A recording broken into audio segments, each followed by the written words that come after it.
bonjour à tous et à toutes d'être venus si nombreux, même s'il y a peut-être des gens qui vont nous rejoindre en cours de session, pour une présentation de ce tout nouvel outil, les fiches pédagogiques par les maths.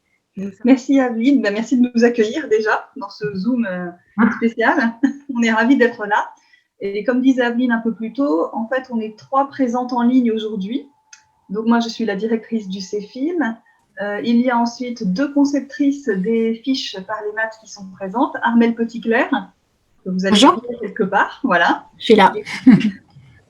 Et Odile Delacroix. Moi, je suis là. Voilà, donc c'est Armelle et moi qui allons présenter les fiches et Odile est là en soutien s'il y a des questions pour pouvoir répondre aussi. Il y a des choses spécifiques dans le chat. Voilà. Donc, je vais commencer par vous partager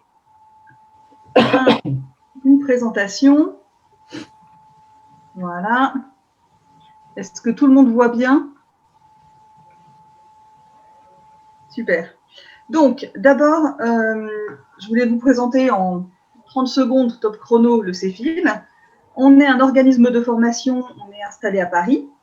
Et on a une particularité en tant qu'organisme de formation, c'est qu'on travaille sur plusieurs axes en même temps, en particulier 2 qu'on ne voit pas toujours travailler en même temps, mais on a à la fois la formation en français auprès des apprenants, donc nous sommes formateurs, et en même temps la formation des formateurs, de manière à ce que les 2 se nourrissent l'un de l'autre et qu'on ait des apports respectifs en permanence. On travaille aussi un point fort qui est l'évaluation en français, puisqu'on fait partie d'un projet qui s'appelle Réseau Eiffel à Paris, où on propose des évaluations gratuitement aux personnes qui ont un souhait de parcours en français et qui ont du mal à trouver des cours adaptés. Et on a tout un axe en ingénierie pédagogique, et c'est dans ce cadre-là que nous avons développé les fiches pédagogiques par les maths. Donc, la grande question, c'est pourquoi est-ce qu'on en est arrivé, alors qu'on est organisme de formation en français, à créer des fiches en mathématiques? Eh bien, en fait, dans notre activité quotidienne, on donne des cours de mathématiques depuis très longtemps au sein des parcours de formation en français.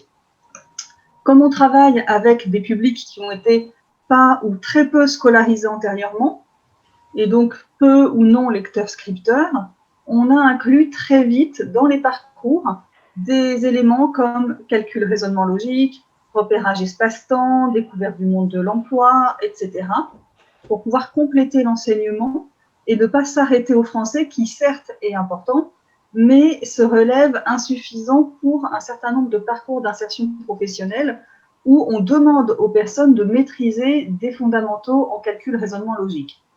Or, les gens qui s'inscrivent dans les cours de français, généralement, n'ont que les cours de français et pas les autres apports.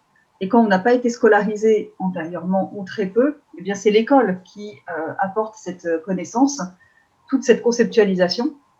Donc, même s'il y a des savoirs pratiques, cette conceptualisation est nécessaire ensuite pour pouvoir travailler les parcours d'insertion professionnelle et en particulier au moment de l'entrée en formation professionnelle qualifiante.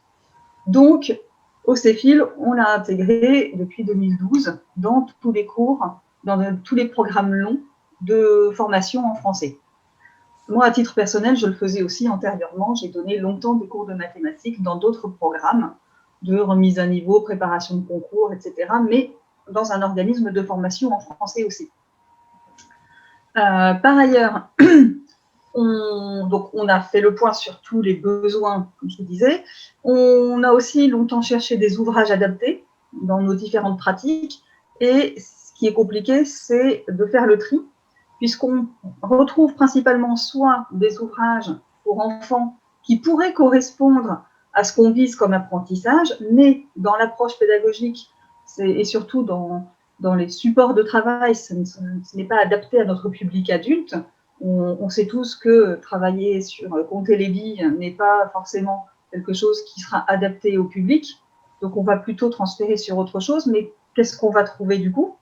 Et sinon, on se retrouve avec des supports de travail qui sont plus visant un public en situation d'illettrisme, mais ayant déjà suivi une certaine scolarité et qui pourra avoir quand même des bases plus fortes en mathématiques. Donc, nous, en enseignant auprès de publics qui sont migrants et peu scolarisés, donc avec une méconnaissance des termes liés à ce domaine, il n'y a pas de représentation. Quand on dit divisé par, des fois, même ça coince. Alors qu'une personne qui aura été scolarisée en France, en langue française, même si l'application n'est pas forcément fonctionnelle, il n'empêche que les concepts, en tout cas, d'un point de vue communication orale, passent.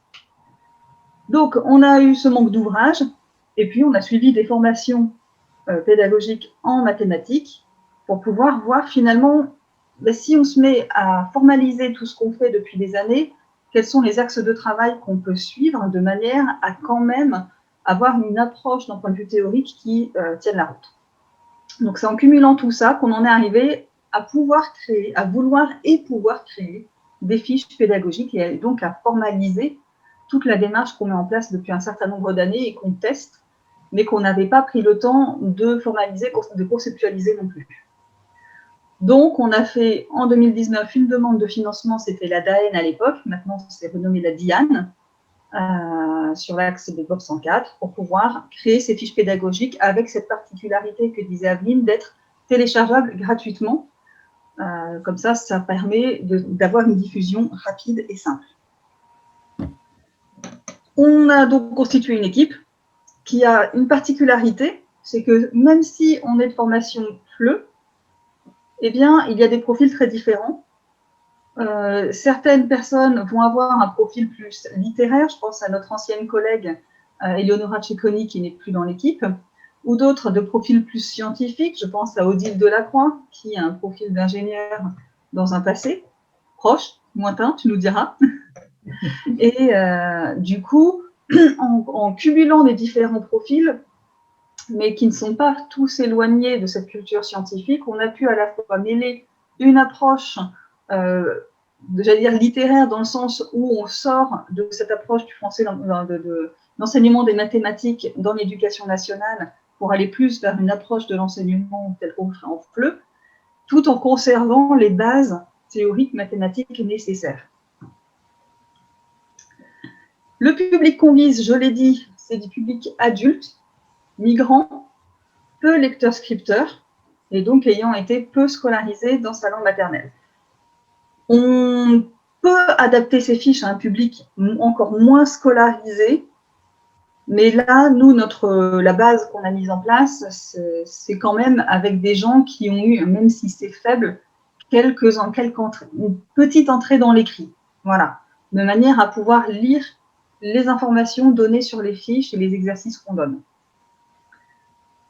En tout cas, ce qui ressort à chaque fois, c'est qu'on est avec donc, des gens qui ont une faible entrée dans l'écrit, qui ont une communication orale possible parce que là, sinon, ça devenait un cours de français avant de pouvoir commencer l'enseignement des mathématiques. Et on a finalement des personnes qui sont sans passé scolaire fort et qui donc ne maîtrisent pas des concepts ou ne les ont pas stabilisés, formalisés, ni d'un point de vue théorique, ni d'un point de vue langagier. Du coup, ces fiches, elles présentent une démarche, une méthode générale avec des supports clés en main, mais bien sûr, chacun aura la capacité d'adapter, dans certains cas, les fiches à son public, donc de varier dans la progression, de varier dans l'animation de cours si on a préconisé du grand groupe et que la formatrice, le formateur décide d'être plutôt sur du sous-groupe. Ça, ce seront des choix après individuels de formateurs. Et aussi, par exemple, le ratio systématisation, accès au sens. Nous, on privilégie très souvent de bien retravailler l'accès au sens. Il peut arriver, dans certains cas, que le public coince sur une compréhension du concept fin, mais que du coup, on passe d'abord par la systématisation et l'application pure, et que l'accès au sens se passe dans un deuxième temps. Voilà, en fonction du public, on fera des adaptations chacun. Donc là, je laisse la parole à Armelle pour nous présenter les fiches. Tout à fait. Alors, les fiches, donc on a un total de 27 fiches qui ne sont pas encore toutes diffusées, mais qui vont l'être bientôt. Et ces 27 fiches sont réparties en 5 modules. chaque fiche, ce qu'on appelle une fiche, en fait, regroupe ce qu'on pourrait appeler 3 sous-fiches. Une fiche qui est destinée au formateur, une fiche qui est destinée à l'apprenant, qu'on appelle fiche apprenant, et une fiche qui constitue le matériel utilisé pendant la séquence pédagogique, qu'on a appelé fiche matérielle. Les 3 fiches, du coup, sont utilisées à l'intérieur d'une même séquence. Vous pouvez les différencier par des bandeaux que vous voyez sur votre écran, donc 3 bandeaux différents, avec aussi 3 petits fanions différents. Donc, on a bien le fanion de la fiche formateur, le fanion de la fiche apprenant et le fanion de la fiche matérielle. Généralement, dans la plupart des cas, vous avez à chaque fois les 3 fiches, les 3 sous-fiches pour une même séquence pédagogique.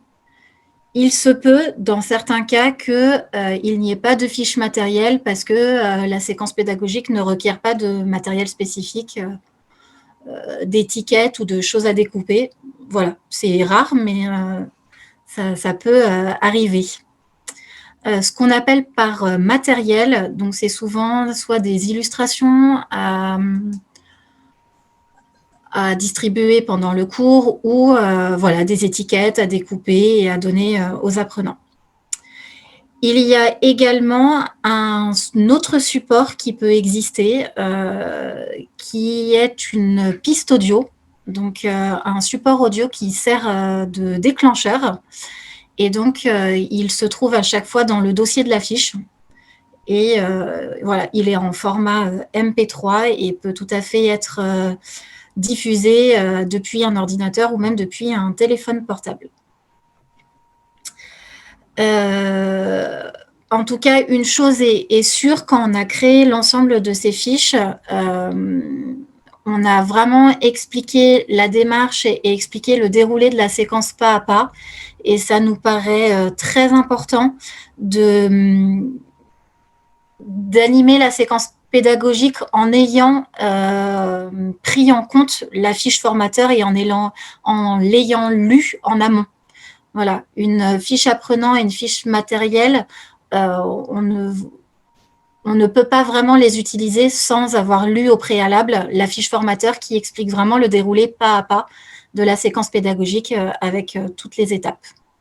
Et j'insiste sur ce que dit Armelle, c'est important de le lire en amont, donc la veille, suffisamment de temps avant le cours pour pouvoir bien se représenter tout le déroulé, l'animation, préparer sa fiche matérielle parce qu'il faut découper peut-être des choses. Et voilà, ouvrir cette fiche formateur 10 minutes avant le cours et se dire qu'on va suivre le déroulé, ça risque d'être un petit peu juste, mais on vous montrera un extrait, vous allez comprendre pourquoi il faut ce temps de prise en main en amont. Voilà, d'autant plus que c'est toujours assez difficile, je pense, de s'approprier le travail fait par quelqu'un d'autre, qu'on veut aussi, le souhait de tout formateur, je pense, c'est d'adapter au mieux les supports et l'animation du cours en fonction de son public. Et donc, une lecture attentive de la fiche formateur pourrait justement faciliter cette appropriation de la fiche et cette adaptation au public particulier que vous recevez pendant vos cours. Concernant l'approche pédagogique, au niveau de la démarche, on a vraiment essayé de partir de l'approche qu'on utilisait en FLE, en didactique du FLE, notamment pour que les formateurs qui ont une formation initiale en FLE ne se sentent pas perdus dans les étapes et dans le déroulé d'une séquence pédagogique. Donc, on a plus souvent, on a même quasiment tout le temps différentes étapes, environ, alors ça dépend, il y a certaines étapes qu'on a peut-être plus décomposées que d'autres, mais on a à peu près environ 6 à 8 étapes pendant la séquence et qui ressemblent, qui prennent pour modèle les différentes étapes des approches utilisées en FLE, donc avec une petite mise en route, sensibilisation, puis une découverte en contexte de la notion, qui peut être du coup découverte à partir d'un document déclencheur soit un enregistrement audio, soit un petit texte, soit une situation à lire, ou bien une image. Voilà, ça dépend. Et à partir de cette découverte, on introduit le concept et on commence toute une démarche de réflexion et de conceptualisation. Et on a bien appuyé sur le fait, on a mis l'accent sur la démarche inductive, où justement, ce n'est pas le formateur qui va donner la règle et qui va expliquer toute la notion de but en blanc dès le début, mais il y a on propose des séries de questions pour le formateur pour amener les apprenants à découvrir par eux-mêmes et à comprendre le fonctionnement du concept mathématique. Et puis après, on introduit toute une démarche de systématisation avec plusieurs activités et notamment l'activité qui met en jeu la fiche apprenant. Et on va proposer une batterie d'exercices pour que les apprenants s'entraînent à utiliser ce nouveau concept, à le manipuler et qu'ils puissent l'intégrer et que le concept soit acquis. Enfin, qu'on arrive justement à une acquisition du concept. Voilà, donc différentes modalités d'activité. La fiche apprenant, généralement, on l'a construite pour que l'apprenant puisse la faire de manière individuelle, avec quand même l'aide du formateur si besoin. Voilà. Et ensuite, on termine toujours la séquence pédagogique par une application qu'on pourrait trouver dans le domaine du FLE, une production. Donc, l'application, c'est vraiment une activité où où il est demandé à l'apprenant de réinvestir le concept mathématique dans une situation concrète de la vie quotidienne ou dans une situation transférable à des situations qu'on rencontre dans la vie de tous les jours. Donc, c'est des petites activités qui ont différentes modalités, qui sont de nature différente, mais on est vraiment dans la production de l'apprenant. On vous expliquera beaucoup plus les choses, on approfondira lors de la formation de formateur, mais sachez que tout est expliqué dans le livret de présentation et que ça peut être intéressant à lire en amont. Concernant le contenu des fiches et la progression qu'on a établie, donc je vous ai dit que les fiches étaient au nombre de 27, réparties en 5 modules. Alors, on a rajouté un module 0 qui, pour l'instant, n'est pas encore disponible, mais qui va l'être fin janvier, qu'on a appelé ressources transversales. Ce sont des petites fiches, soit à destination du formateur, soit à destination de l'apprenant, qui concernent des savoirs et des compétences transversales aux mathématiques et qui peuvent être utilisées de façon indépendante, indépendamment d'une progression de cours. Voilà. Sinon, les 5 modules, donc numérotés de 1 à 5, ont été écrits et établis dans une progression, dans la progression qu'on semblait la plus pertinente pour un public peu scolarisé. Et du coup, on va de la connaissance des nombres. Donc, on y va progressivement. On commence par des petits nombres inférieurs à 100, puis on augmente au fur et à mesure. On passe par les nombres décimaux, par les fractions. On va aussi travailler sur la comparaison. Donc, tout ça est dans le module 1 pour justement établir un peu les bases en mathématiques et qui vont servir ensuite à la réalisation des modules 2, 3 et 4. En module 2, on est autour des opérations et de résolution de problèmes simples. Donc, on passe par l'addition, la soustraction et on a vraiment voulu mettre l'accent sur la réalisation des opérations en contexte, donc en contexte de petites situations problèmes. Donc, on en a fait une fiche, enfin même 2 fiches distinctes où on travaille sur le choix des opérations. Voilà. Pour la multiplication, on s'arrête à la multiplication simple et la division, on a choisi de ne pas traiter la pose de la division, mais surtout de comprendre le sens. Quand est-ce qu'on divise, quand est-ce qu'on multiplie. Voilà, on a mis l'accent sur le sens des opérations, pourquoi on les utilise, dans quel contexte. Oui, on est aussi parti d'une considération assez pragmatique, qui est que nous-mêmes, finalement, même si on a appris à poser nos divisions et nos multiplications sur un bout de papier, concrètement, en situation de la vie quotidienne, dans l'urgence, on ne ressort pas un bout de papier quand on doit calculer pendant les soldes, par exemple, une remise de 30%, quand on doit calculer une répartition de sommes, etc. On est tous les premiers à sortir une calculatrice, notre téléphone, et à faire l'opération. Et c'est là qu'on voit que l'enjeu n'est pas de poser les choses sur un bout de papier, mais bien de savoir faire appel à la bonne opération. Et ensuite, avec le temps, être capable de faire cette opération manuellement peut être intéressant si le public continue de se former. Mais dans l'urgence, mais aussi au regard de ce qu'on connaît des formations professionnelles, où finalement on leur demande aussi d'être en application, on a fait ce choix de sortir de l'aspect très, comment dirais-je, cadré de il faut maîtriser les 4 opérations de base, savoir toutes les poser à la main. Dans la réalité, dans notre vie quotidienne, c'est faux. On ne le fait pas sur le papier, on le fait avec la calculatrice. Voilà, le module 3, il va plutôt être sur la gestion des données numériques, sur le traitement des données. Excusez-moi, il y a un peu de bruit derrière. On s'est rendu compte avec les cours qu'on donnait en repérage dans l'espace et dans le temps que les tableaux, par exemple, les tableaux à double entrée posaient problème pour certains apprenants qui avaient du mal à se repérer dans l'espace graphique. Donc, on a voulu y consacrer une fiche.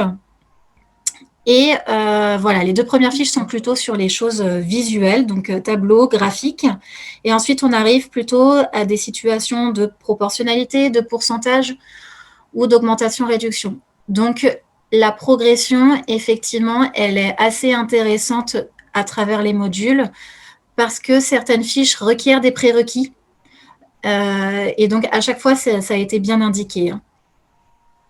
Quant au module 4, il va être consacré aux unités de mesure, que ce soit le système de métrique de longueur, donc les longueurs, les masses, les dosages de liquide et le calcul de durée. On a aussi établi un dernier module qui est en fait constitué d'une seule fiche, qui est plutôt je sais pas comment on pourrait dire, un début d'apprentissage en géométrie ou une manière d'aborder ou d'initier une introduction à la géométrie. Donc, ça concerne simplement les quelques notions de base avec les figures géométriques usuelles. Et si jamais on se décide à faire une suite au projet, ce module sera complété. Voilà. Du coup, je me permets de vous couper parce que ça fait le lien avec ce que vous êtes en train de dire, Armelle. Dans le chat, il y a une question autour de est-ce qu'on peut utiliser les fiches dans n'importe quel ordre ou est-ce qu'il y a un ordre. Et tout à l'heure, vous disiez, Armelle, qu'il y a certains prérequis pour des fiches. Donc, du coup, est-ce que vous pourriez répondre à ces Oui, tout à fait.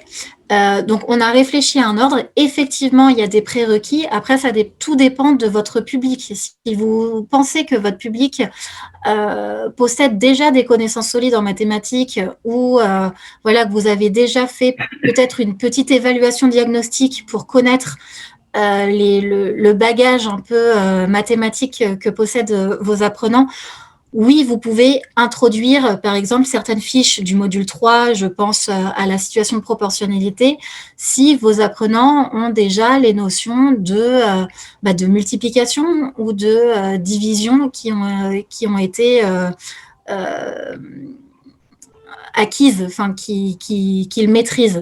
Voilà. Après, si vous êtes avec un public vraiment peu scolarisé, qui déjà ne maîtrise pas tout à fait les nombres entiers, ça nous paraît, je pense, évident qu'il faut commencer par le module 1, vraiment reposer la maîtrise des nombres. Et quand je dis la maîtrise des nombres, c'est pas forcément, justement, on a vraiment fait un un mix entre français et maths, c'est-à-dire il y a le fait de dire les nombres, de les lire et de les écrire, mais il y a aussi le fait de le repérer dans le système numérique, de pouvoir les positionner les uns par rapport aux autres, de les ordonner, de les comparer. Donc, tout cela, on y a pensé, et donc, le sommaire permet justement de se rendre compte de la progression et de ce qui serait une progression un peu optimale pour des apprenants. Après, je ne vous cache pas que, par exemple, la fiche numéro 3.1 et la 3.2 peuvent être, et la 5.1, peuvent être utilisées de manière indépendante puisqu'elles ne requièrent pas forcément beaucoup de prérequis. On vous présentera peut-être la fiche de garde, la page de garde d'une fiche, mais il y a toujours écrit les prérequis. Donc, le mieux, c'est de se renseigner et de regarder les prérequis et de voir si les apprenants, justement, possèdent un peu ces prérequis-là. Je te propose justement de montrer une fiche. Je départage mon écran. Donc, voilà la fiche formateur que vous pouvez distinguer avec le bandeau, le petit fanion. Et donc là, on est sur une fiche 1.6, donc module 1, sur la connaissance des nombres. Et l'objectif, donc, c'est d'exprimer des quantités avec les fractions simples. Je vais mettre ça comme ça. Voilà. Une fiche, la page de garde, il y a toujours les objectifs, le public dont vous a parlé Claire, donc souvent peu scolarisé. On est parti sur un groupe maximum de 15 personnes. Au Céphile, on accueille plutôt des groupes de 12 personnes en moyenne, hors période Covid. Et voilà du coup l'étape de prérequis, les prérequis. Donc bien s'assurer que vos apprenants aient déjà ces prérequis-là avant d'introduire la fiche.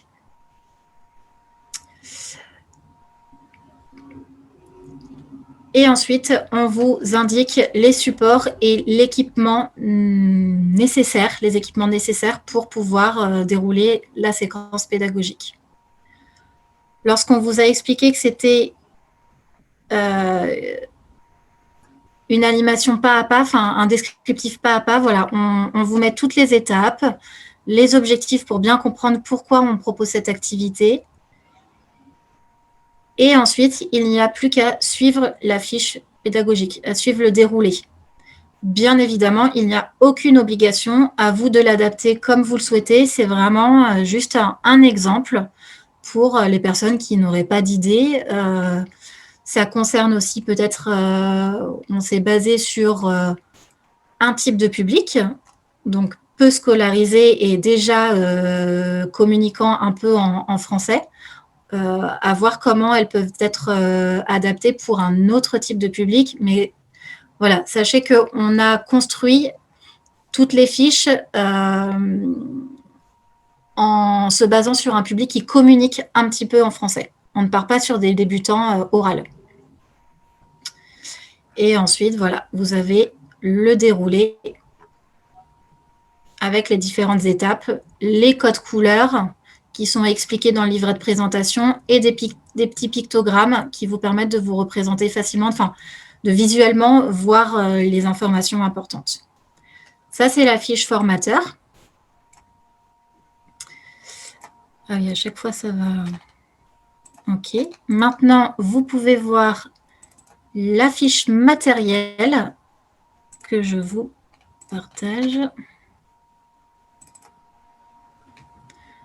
Voilà, la fiche matérielle avec les indications pour imprimer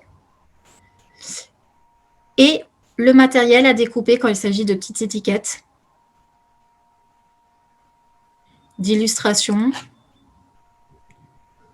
Voilà, ou là, c'est une recette. Donc, à chaque fois, il y a le petit pictogramme avec les ciseaux, les pointillés pour montrer la découpe. Donc, la fiche matérielle est destinée au formateur. C'est lui qui découpe en amont le matériel nécessaire. Et la dernière fiche,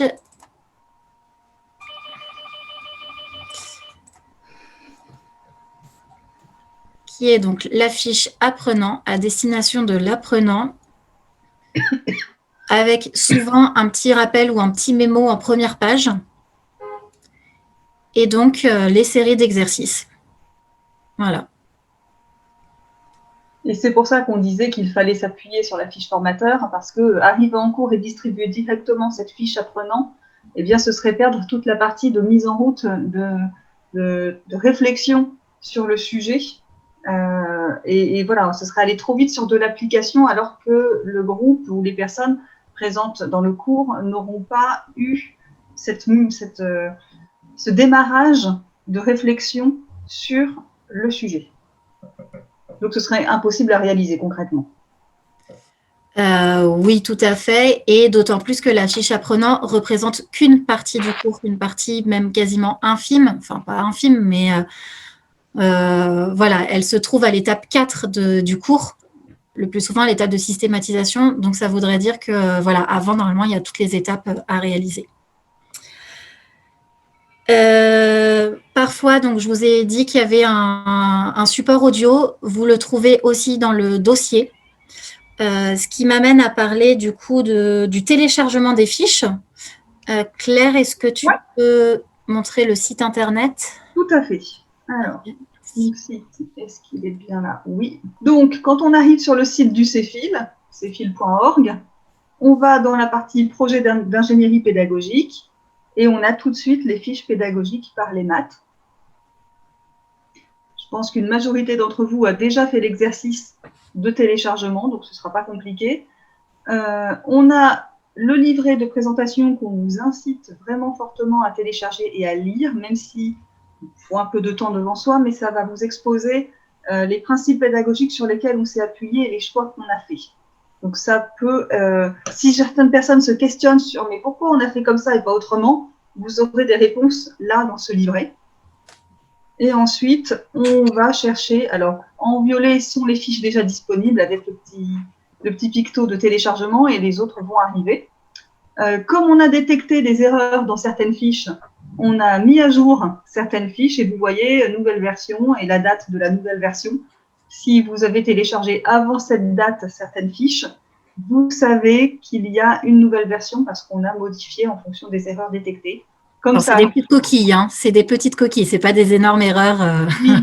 Mais voilà, tout projet, comme dans tout bouquin édité, après la sortie éditée, on se rend toujours compte qu'il y a des erreurs, un S en trop, un truc, un bidule. Nous n'y échappons pas, malgré nos 40 relectures. Donc, on a mis là en ligne hier une nouvelle version des fiches 1.6, 1.7, 2.3 et 2.4. Alors, à chaque fois, c'est une fiche à l'intérieur, ça va être soit la fiche formateur, soit la fiche apprenant. Et du coup, vous récupérez les choses et ça marche. Du coup, à chaque fois, le module complet, lui aussi, a été modifié. Donc, vous allez là où ça vous intéresse. Si je veux le module 2 en entier, je vais dessus. Et là, je clique sur télécharger directement. Et du coup, je récupère un fichier en format zip. Donc, c'est un format compressé. Et là, il faudra... Alors, je suis... Sur Mac, je suis un peu moins en clair, mais sur PC, c'est le clic droit extraire. Et sur Mac, je sais que aussi, on peut avoir la fonction extraire. Et ça vous récupère l'intégralité des documents qui sont à l'intérieur de ce dossier compressé. Et après, à vous d'enregistrer où vous voulez. Tout a été mis au format PDF pour que ça ne bouge pas dans la présentation des fiches. Si c'était un autre format, on est sous le risque que ce soit modifiable et pas forcément lisible sur tous les ordinateurs. Voilà. Juste petite indication, donc pour les nominations des fiches, on a mis les abréviations, donc FF, fiche formateur, FA, fiche apprenant, FM. Donc vérifiez bien quand vous ouvrez les fichiers PDF à chaque fois si c'est une FF, FA ou FM. Du coup, il y avait une question là, avant qu'on se connecte sur une personne qui a essayé de télécharger le dernier module et apparemment ça ne marche pas. Donc, est-ce qu'il peut y avoir des soucis de téléchargement ou est-ce que normalement tout est... Pour l'instant, nous, il y avait une personne parce que c'était un problème d'ordinateur. D'accord. Et jusqu'à présent, on n'a pas eu de retour. Il est arrivé que le site soit indisponible. Il y a 2 jours, on avait eu un souci de serveur. Ah voilà, Eva dit non, j'ai pu tout télécharger. Bah super. Voilà. Donc, il y avait Elisabeth au début, là, je ne sais pas si vous m'entendez, Elisabeth qui a essayé d'extraire totalement le module 3 et ça n'a pas marché, mais moi je l'ai fait et ça marchait. Et du coup, pour les modules 4 et 5, vous disiez que ce serait disponible du coup fin janvier, c'est ça? Fin janvier. C'est ça. Oui. Tout le reste, le module 0, le module 4, le module 5, fin janvier. D'accord. Voilà. J'ai bien noté, quelqu'un a fait une remarque sur une coquille retrouvée, donc je la récupère, la note. Voilà, Odile aussi a récupéré, donc merci. Il y a la possibilité au niveau de chaque fiche de laisser des commentaires. Directement sur le site internet? Oui, directement sur le site internet, je vous remontre.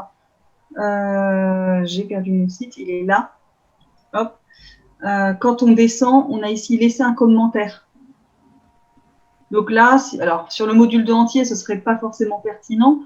Par contre, si vous êtes par exemple dans la 2.1, vous venez de l'utiliser en cours, vous repérez une coquille, que ce soit un mot mal orthographié ou parce que voilà, on a fait une erreur de quelque chose, n'hésitez pas à nous faire remonter ce commentaire ici pour qu'on puisse du coup nous faire la mise à jour de la fiche. C'est super. Voilà.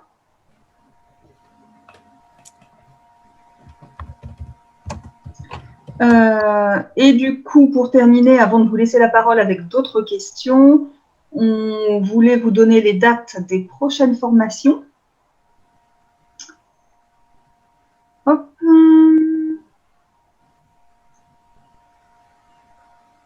Alors, ça ne veut pas. Voilà. Les prochaines formations. Donc, on a le jeudi 28 janvier de 14h à 17h. Celle qui est pleine, disait Aveline. On est en train de déterminer une autre date en mars. Il faut qu'on arrive à se mettre d'accord sur nos agendas, mais on y est presque. Voilà, ce que je disais, Claire, pardon, je vous coupe, c'est qu'à l'issue de la présentation d'aujourd'hui, j'enverrai à tous les participants le support que vous venez de nous présenter et du coup, je confirmerai à tout le monde la date aux alentours de la fin mars. Parfait. Et on a aussi une date en septembre déjà prête. Voilà. Et on va bien axer sur la prise en main des fiches, pouvoir donner des exemples, qu'on puisse lire ensemble l'intégralité d'une fiche, donner des exemples d'animation, voir la manipulation si on se sent un petit peu en questionnement à un moment dans la compréhension de la fiche. Et on a aussi l'intention de parler de notre expérience d'adaptation de ces fiches en format distanciel, puisque pendant le confinement numéro 1, tous les cours au CEFIL ont été passés à distance, dont les cours de mathématiques. Et Armelle pourra nous parler du coup de comment elle s'y est prise, des différents supports, donner des pistes. Voilà, alors c'est pas, les 3 heures ne vont pas être dédiées à cette notion de distanciel, elles vont plutôt être sur les fiches en tant que telles, mais on a prévu de faire un petit temps de discussion sur cette partie.